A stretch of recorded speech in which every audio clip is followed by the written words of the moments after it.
This is the human side of healthcare, where we explore all aspects of today's ever-changing healthcare environment. Brought to you by the Dallas-Fort Worth Hospital Council and featuring CEO Stephen Love with co-host Thomas Miller. Now, let's make healthcare human again. And welcome to the human side of healthcare. We're delighted you're with us today.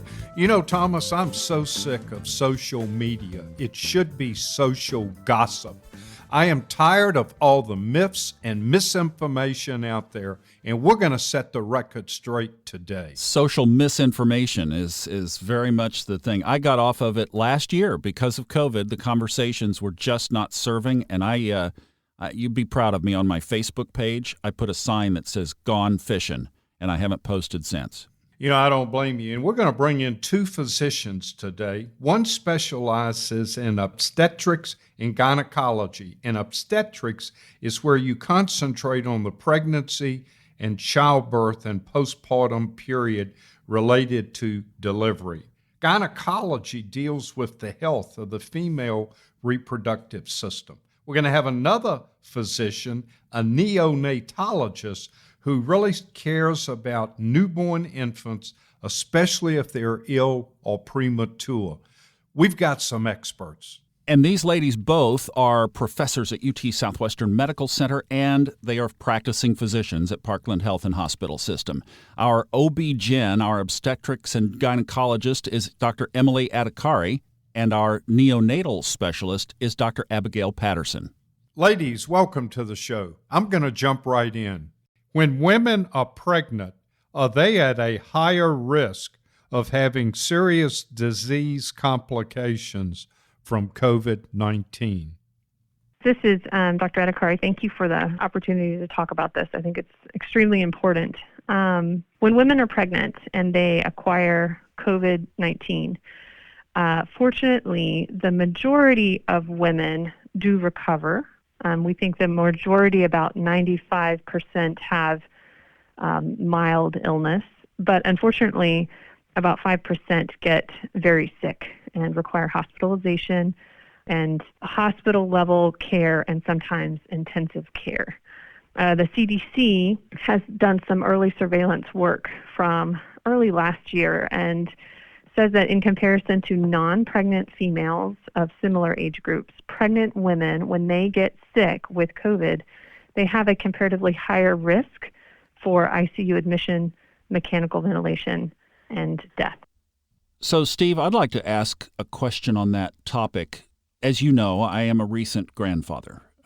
My son and his wife it's been about a little over a year, and they are now contemplating their second child. So when you said, Dr. Adhikari, that the mom could be at greater risk, I think, oh my goodness, wow. You know, I feel the emotion of a lot of people out there who might have somebody pregnant or wanting to get pregnant in their family. So how concerned about this should we be? Yeah, it's a good question. I think it's on the minds of a lot of families as they think about planning for the future. And I would say that it has to be something to consider in terms of safety, how to stay safe while still living your life. Life has to go on, but we have very effective strategies to avoid infection, and we now have a very effective prevention vaccine. And so I think that it is very reasonable for families to continue to plan to have another child, for example, because we know that wearing masks and social distancing work really well. And until we get enough of the population vaccinated, we still have to concentrate on those things. Unfortunately, vaccines will make it less of a worry, but it will still need to be a consideration. Here's a question I think we all would like to know the answer to. If a mother tests positive for COVID-19, can that be transmitted from the mother to the fetus? Fortunately, we believe, and so far the data that has come out shows that transmission to the baby is actually quite rare. There are a couple of different ways that a virus could affect a baby. It can also affect or infect the placenta, and so What we think is more common is that if a mother has active infection, it is possible for the virus to infect the placenta, and virus can be found in the placenta at delivery. But the large majority of neonates actually test negative. And so there are some rare cases where that is described, but the majority of cases that are described are actually placental rather than neonatal infection. You know, as I follow up on what you had said, it was unusual, rare that a fetus or an infant be infected with COVID-19 from the mother. Let me just ask the question, have any deliveries at Parkland produced babies that tested positive for COVID-19? I am aware, this is Dr. Adhikari, I know that, to my knowledge, we have about 12 who have tested positive, and we test, our practice is not to test all neonates, but to test those who are at, we believe, the highest risk for potentially testing positive, and that is those neonates that are born within 24 and 48 hours of delivery, when they are born within 4 weeks of mom's infection. And so many mothers, fortunately, have been diagnosed with COVID early in pregnancy, and they recover completely. And there is little reason to think that their babies would be clinically sick from an infection that mother has recovered from. And we have no current recommendation for testing those infants. And every hospital may be a little bit different. But our current practice is to test babies who are born within 4 weeks of mother's infection. And if there's another reason to test a baby, for example, baby gets sick. But out of all of the patients that we have had, and we have had at least 1,200 mothers at Parkland Hospital who have been diagnosed with COVID at some point during pregnancy. Not all of those mothers have delivered, and fortunately many of them have now recovered. And of the ones who have delivered, 12 babies have tested positive. So that's a pretty low number, considering that this virus has affected many, many people so far. So we're very fortunate. I'd agree with you. That is a very low number. But even given that low number, if an infant is delivered and positive, did Parkland change in any way the way they care for them, or do the infants display any symptoms whatsoever? This is Dr. Patterson, and I'll take that one. Luckily, most of our babies who have tested positive for COVID have been asymptomatic. In the situation where a baby did have symptoms, we would expect symptoms such as difficulty breathing. And care would really be just supportive, helping the baby if they're having trouble breathing, providing support. But luckily, we have not had to do that often. We're listening to Dr. Abigail Patterson and Dr. Emily Adhikari. They are physicians at Parkland Health and Hospital System and professors at UT Southwestern Medical Center. And they are sharing their expertise about COVID and pregnancy. Our next segment is going to be packed, and we are going to talk about the question that everybody is wondering now: should a pregnant woman get the vaccination for COVID? That's next on the Human Side of Healthcare.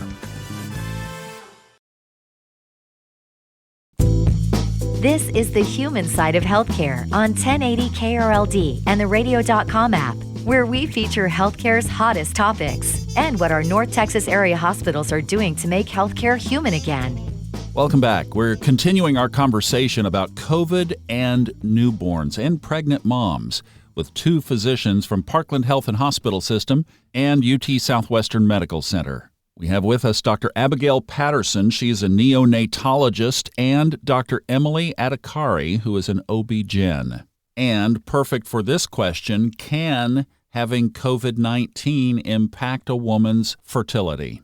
This is Dr. Adhikari. There is, fortunately, no evidence that the virus itself, infection with the actual virus, affects a woman's fertility. But again, a lot of that is unanswered still. The questions that are more commonly raised are, will the vaccine impact fertility? But if you're asking specifically about whether infection with COVID-19, the virus, impacts fertility, I would say that I have seen zero evidence that it impacts fertility. but it's a respiratory virus. And so the main impact that I would expect to see on a woman's fertility would be if the woman has critical illness, requires long-term hospitalization, and may have other secondary infections sometimes or other medical complications that affect her overall health. And that indeed may impact a woman's fertility in the long run. You know, that's a very thorough answer, and we appreciate that. But you just prompted a question in your answer. Can the COVID-19 vaccine impact a woman's fertility? So that's a very common question. It seems to be prompted by some inaccurate news media postings that questioned whether the vaccine was similar to a protein that's contained in the placenta that might cause an immunologic reaction to placental tissue and miscarriage or inability to achieve a pregnancy. And that has been thoroughly debunked. There have been recent statements made by the American Society for Reproductive Medicine, and they have thoroughly debunked that claim. Some studies have even gone so far as to look to show that no, the antibodies or the proteins that are claimed to be cross-reacting don't exist. And so while I'm not familiar with the actual methods of those studies, the American Society for Reproductive Medicine has come out against that claim to say that there is no evidence that the vaccine itself has any effect on a woman's fertility. And they actually are in full support of couples who have suffered from infertility to receive vaccination in order to be protected against COVID-19. Can a woman who currently has COVID or one who has recovered from COVID safely breastfeed her infant? This is Dr. Patterson. I'll take that question. So the short answer to that question is yes. This is something, especially with active COVID infection, that the recommendations have evolved over the last year. But currently, the recommendations are that women who have COVID can breastfeed their babies safely.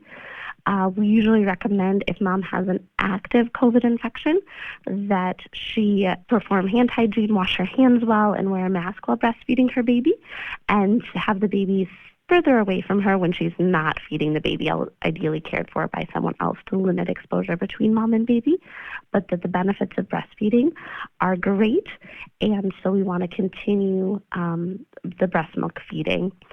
In our patient population with brand new newborns, we also see that likely baby has been exposed through mom.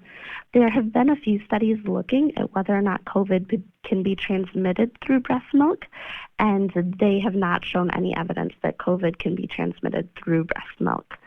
In terms of a mom who has recovered from COVID, if mom is otherwise out of quarantine, she can breastfeed her baby just like she would have if she had never had COVID. There's no restrictions there.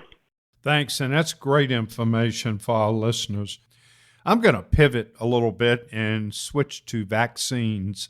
And when I think of vaccines, I really think of 4 categories. Some people just flat do not want a vaccine. Some people are reluctant and have a wait-and-see attitude. And then, of course, we have some minorities, and we certainly understand because of some of the atrocities in the past that happened related to medical experiments, are reluctant to get a vaccine. And then finally, there are some women, especially women of childbearing years, that are reluctant to get a vaccine. So I'm just going to ask you point blank, and I hope our listeners will perk up and hear this question.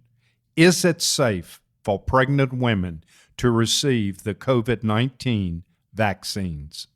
So this is Dr. Adhikari. The answer to that, I think, is best given in the context of our pandemic, right? This pandemic that's been going on for a year.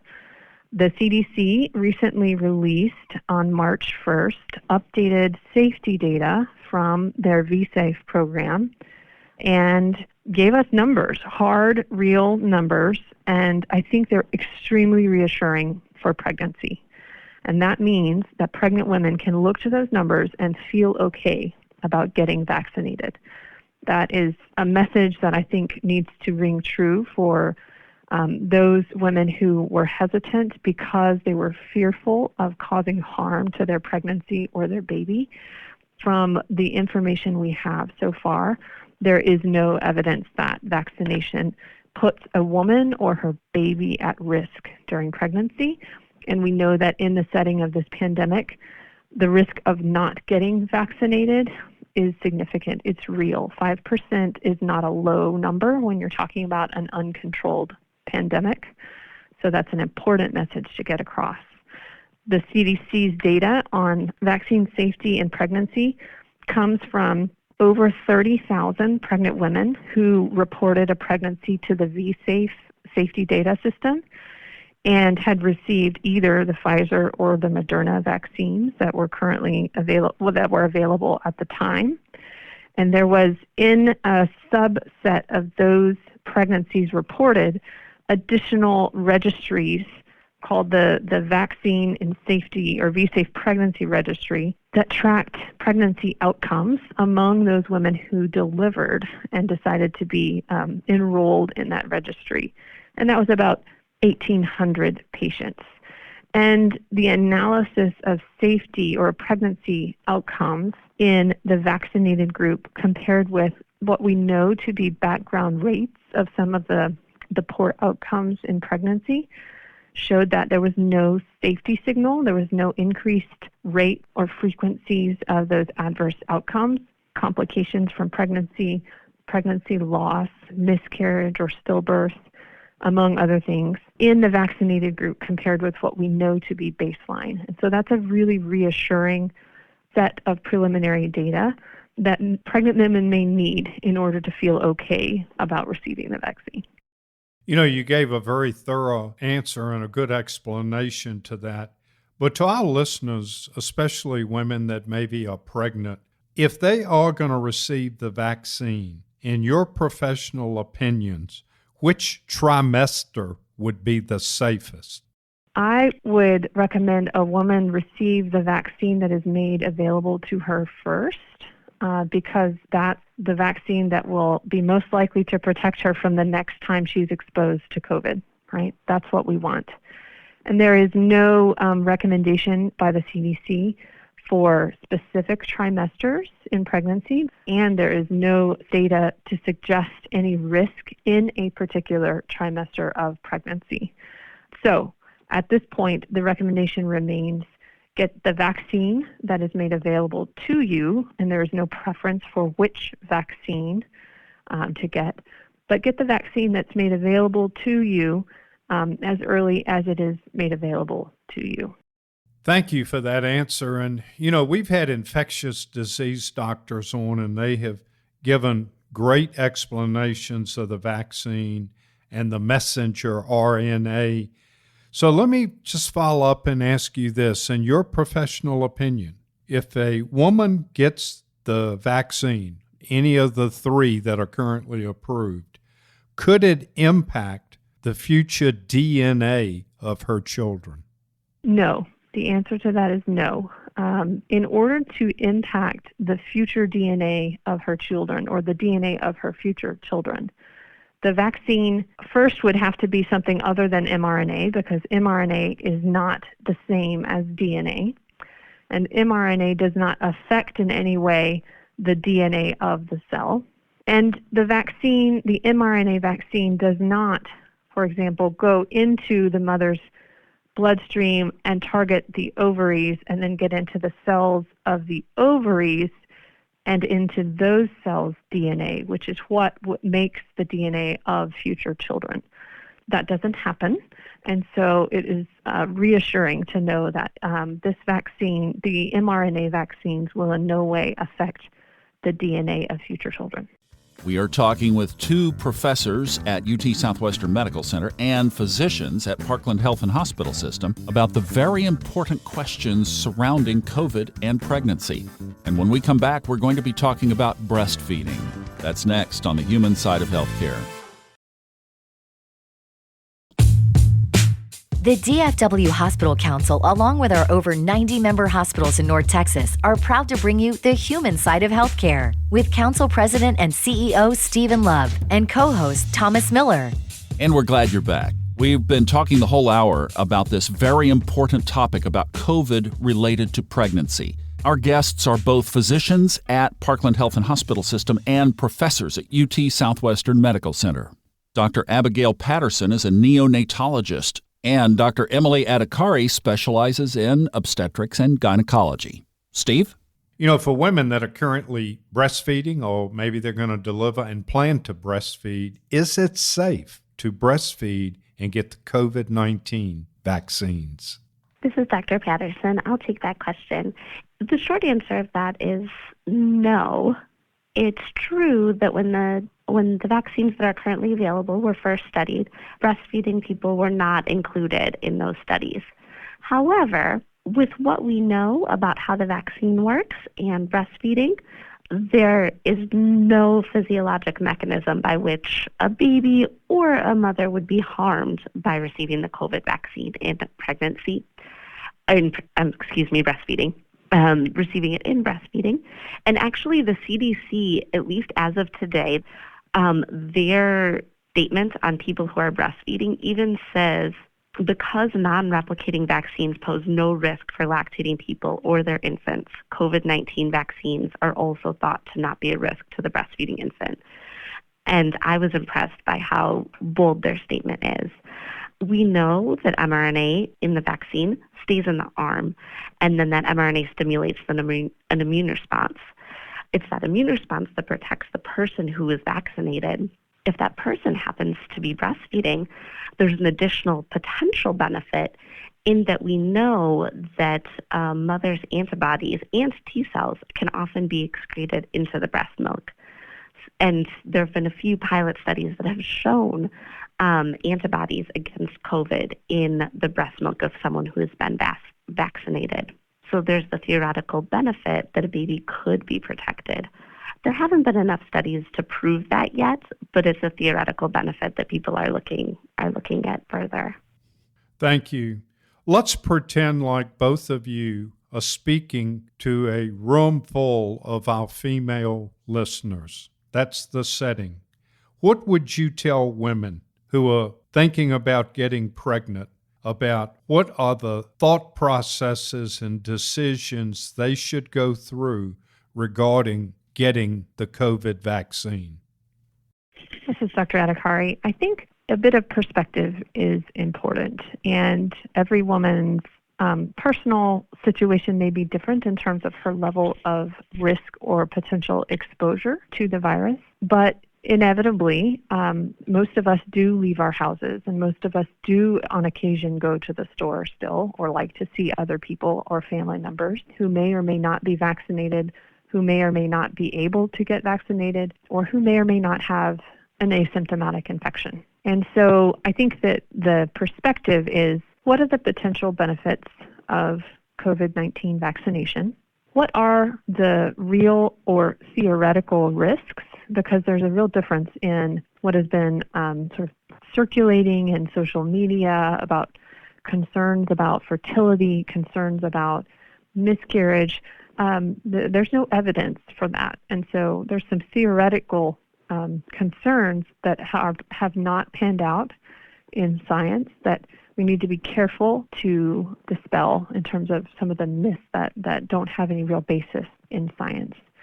And then take that assessment and think about how that applies to you and your own risks and life situation. If you believe that the benefits of vaccination for you and for your baby might potentially outweigh any theoretical risks that you might have seen or thought about, then perhaps vaccination is the right choice for you. If there are other concerns, then it might be worth asking your doctor about to discuss what particular contraindications or concerns you might have in particular about the vaccine, because sometimes there are certain medical conditions that might give one pause or make one think twice about any kind of treatments or vaccines. You know, I would like y'all's professional views on this. Category 1, women who are pregnant and have gotten vaccinated. Category 2, women who are pregnant and have not gotten vaccinated. We are in the current stage of the pandemic. Which group is most at risk?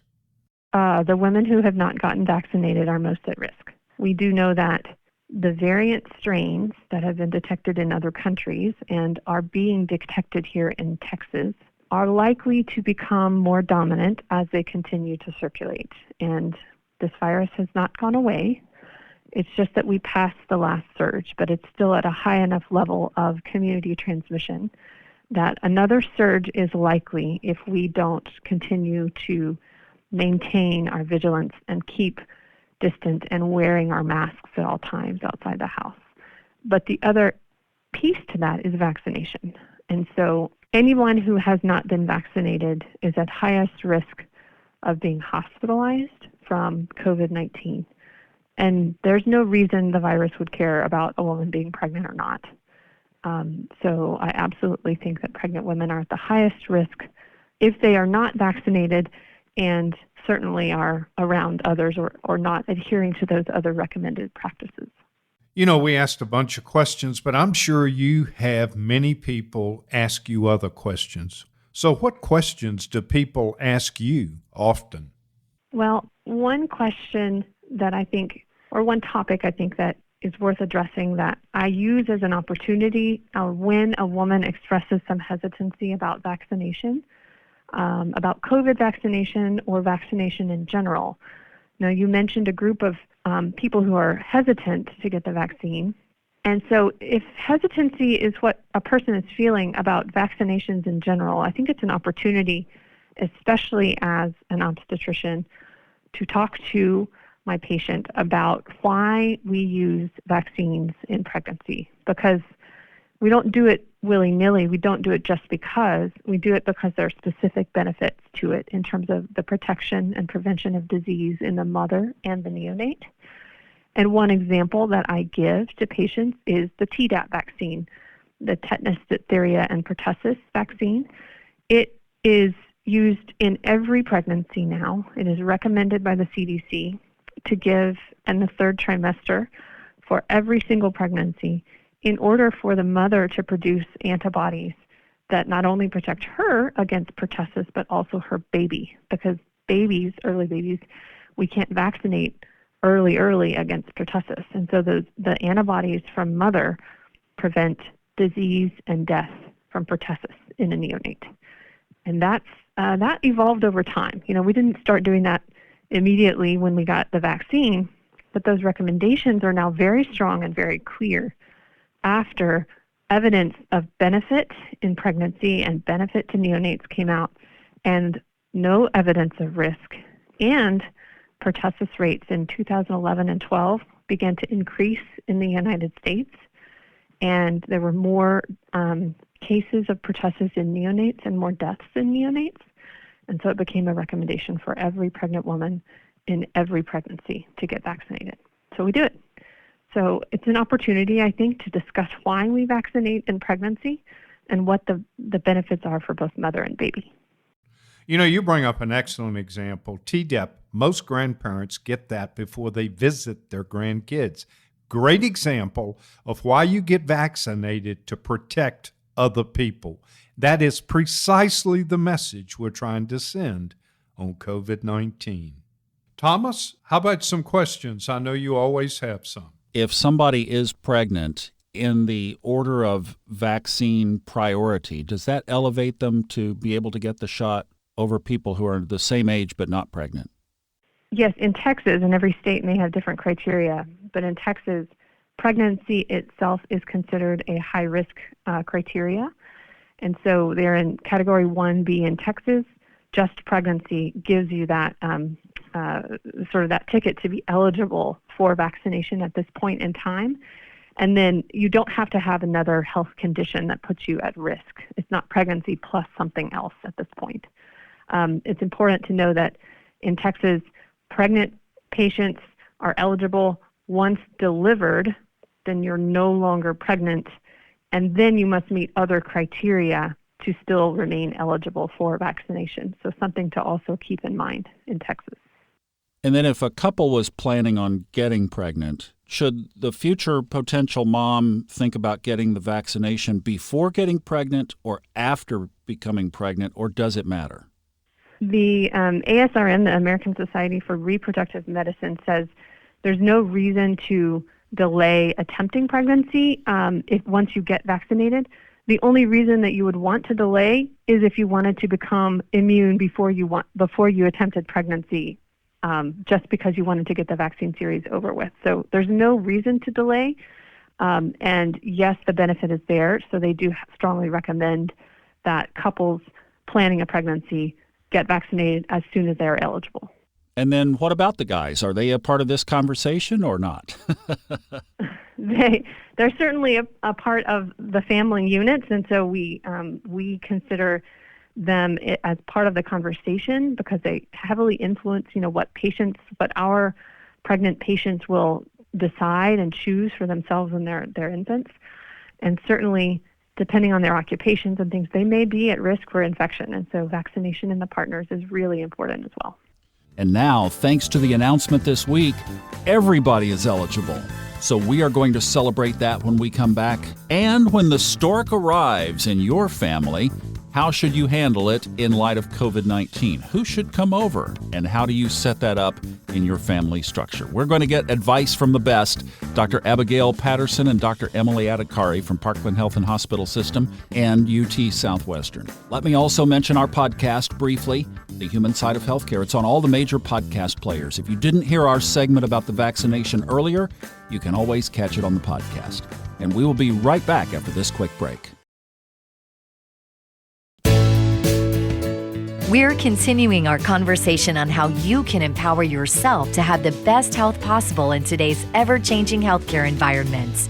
This is the human side of healthcare with DFW Hospital Council President and CEO Stephen Love and co-host Thomas Miller. And welcome back to the human side of healthcare. Great news this week. Great news. All adults in Texas beginning tomorrow morning, Monday, March 29th, are eligible to receive a COVID-19 vaccine. Isn't that great? The other thing, the Department of State Health Services has also directed that anyone 80 years or older, whether they have an appointment or not, should be moved to the front of the line so they get their vaccine. This is great news. This is going to help us achieve herd immunity as soon as possible. And Thomas, this is so important on the topic we're talking about. The woman and the man involved in increasing their family needs to both get vaccinated. And Steve, up until tomorrow, that basically was not happening because the guys were not eligible. So the wife gets pregnant, she could get a vaccination, the guy's out working, he gets exposed to COVID, and the whole family ends up exposed. And that was a very real problem. So yes, tomorrow is a new frontier on this journey. We're going to continue our conversation here with two physicians from the University of Texas Southwestern Medical Center and Parkland Health and Hospital System. We are talking to Dr. Abigail Patterson. She's a neonatologist, so she specializes particularly in the care of ill or premature newborns.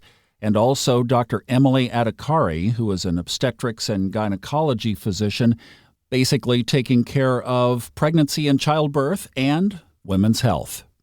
And so, Dr. Adhikari, if both parents aren't vaccinated, could that then open up the entire family to COVID-19?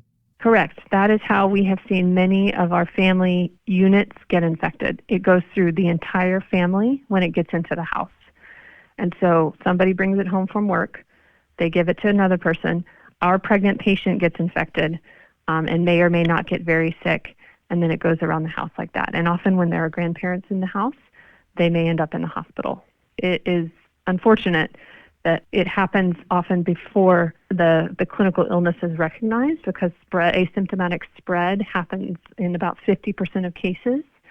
That's why vaccination of as many people as possible is going to be necessary to stop the transmission. So, Steve, we're both grandparents. There you go. There's the answer to how do you protect your daughter or daughter-in-law. If the couple is thinking about getting pregnant, then that's a consideration that you have to weigh. So, newborn, proud grandparents, the grandparents have not gotten their vaccinations, but they want to see their new grandchild. Is that safe? This is Dr. Patterson, and I'm going to take that question. This is an area where over the past year, as a newborn pediatrician, I've had to play kind of the bad guy. And generally for my parents of newborns, I'm advising them to strictly limit or to eliminate visitors to the newborn. What we know about newborns in general is that their immune systems aren't fully developed and they're at very high risk for serious complications of really any virus. So before COVID, I would recommend limiting visitors, no sick people to visit. And with COVID, I'm recommending to families that they really have no visitors if they can provide adequate care to mom and baby with just the people living in the household, or if an additional person is needed to provide adequate care to mom and baby, to limit that to the lowest number of people possible. And to continue, I actually had to make this decision for my family as well. I've had a baby during this pandemic, and we chose to severely limit the people who came into our household at that time. When I delivered my baby, I also had a 1-year-old, so we had a grandparent who we allowed to come help care for the 1-year-old, but otherwise allowed no visitors. You know, Dr. Patterson, you have my admiration. You practiced what you preached, so to speak. I'm sure there were some very difficult discussions you had to have with some of your patients' families, and yet you went through the experience yourself. So thank you for that answer. I know it's been difficult. I know Thomas, I think, had a follow-up question. So with what you were just saying, I know in practical life, probably most people are not doing what you recommended. Are they just getting away with it? Are they playing Russian roulette? I think in that situation, it's a possibility that families are just getting lucky, that no one's gotten sick. The other alternative is that if the family really has chosen to say, in some ways like quarantine with one set of grandparents, for example, that may be a safer way to do it, to say, hey, we're opening up our household to your household and yours alone. Assuming that both households have the same idea, that would probably be the safest way to allow something like that to happen. Thanks, and that's great information for our listeners. You know, we've talked to many physicians on this show related to COVID-19, and we all know that it was really no treatment plan when COVID first appeared over a year ago. And I think the physicians have done a phenomenal job knowing how to use steroids, using remdesivir, now many of the treatments where you don't vent every patient. And I use that as a backdrop to ask you this. Has Parkland changed in the course of a year as you've learned more about COVID? How you cared for pregnant women or even prenatal care, especially as this pandemic has progressed? This is Dr. Adhikari again. A lot has changed for us in the past year.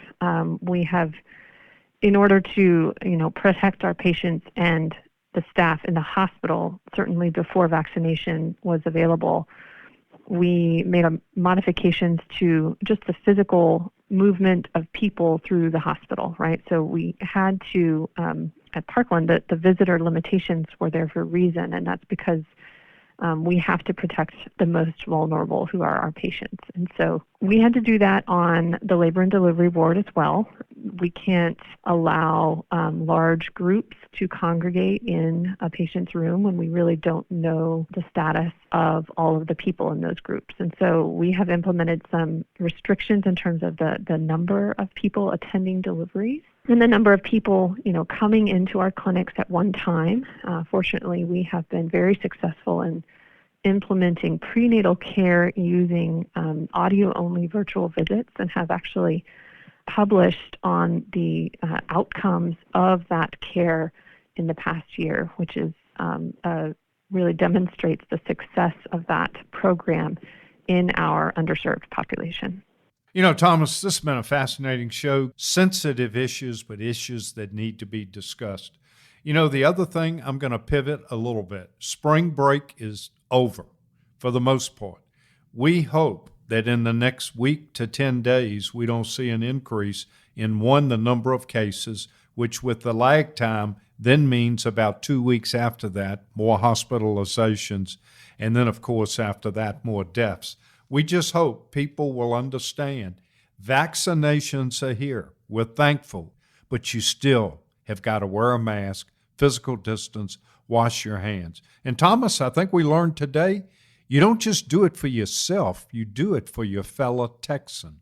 Well, I know everybody is fatigued and we want COVID to be gone. And yet, Steve, the big word this week from Europe is this new variant is causing all kinds of problems in Europe. And it's got to be coming here soon. That variant is already here. It's already in the Metroplex. How bad do you think that's going to become? You know, it's interesting. We're looking at the modeling, we're looking at the infection rates, and that's what we're monitoring. It's hard to predict, but I do know this. The infectious disease doctors tell me the variant is much more contagious, and it can spread quickly, and it can be deadly. And so we've got to do our part. Let's end the show on a positive note. Let's all do this together. Wear your mask, physical distance, wash your hands. Just hang on. Just hang on for a few more months. When we achieve herd immunity, things are going to get better. Thank you so much for listening. Terrific show. Please join us next week for the human side of healthcare.